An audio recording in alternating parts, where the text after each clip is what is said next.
Kyle Montgomery, Riley Skinner, glad to have you aboard inside our ACC Digital Network studios as we introduce a brand new segment we are sure you are going to thoroughly enjoy. It's called All Riled Up. My man Riley here gets to vent. You and I get to listen. Sounds like a bunch of fun. What has you riled up this week?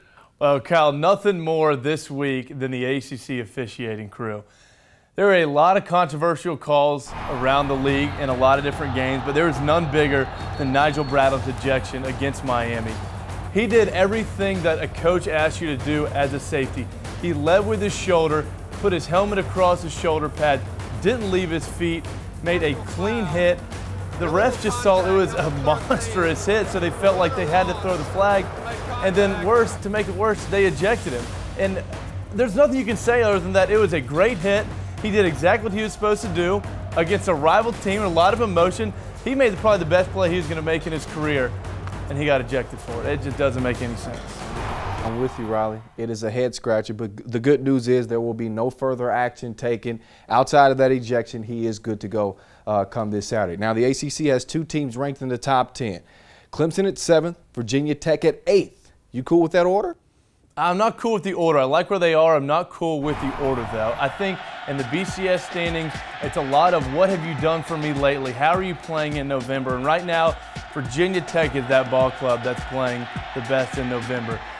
They had about their most complete game against Georgia Tech on Thursday night. Clemson has showed a lot of flaws. They've given up over 26 points in 6 out of 10 games, and last week they showed a lot of holes in that defense. They were able to come back and win, show a lot of versatility and a lot of courage, but right now in November, I think Virginia Tech should be 7. Interesting you give them the nod when Clemson beat them in Blacksburg a few weeks back. I'll give you a chance to defend yourself on that a little bit later.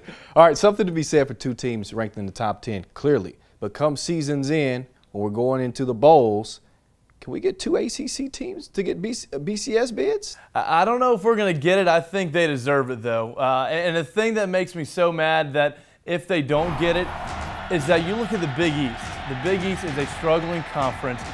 They don't have a team in the top 25 right now. You can potentially have a Big East champion at a 500 record play in the Orange Bowl. That just makes zero sense to me. And also you look at the Big Ten. They do not have a one-loss team in that conference. The best team, Michigan State, at number 15 with 2 losses.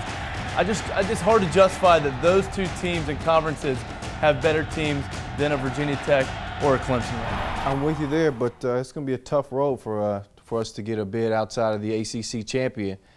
Probably going to have to have a top 5 ranked team outside of the ACC champion. So I think you're right. We'll see how things shake up. Hey, I like All Riled Up. We got to keep this coming. I do too. Riley Skinner, Kyle Montgomery. We'll catch you next time.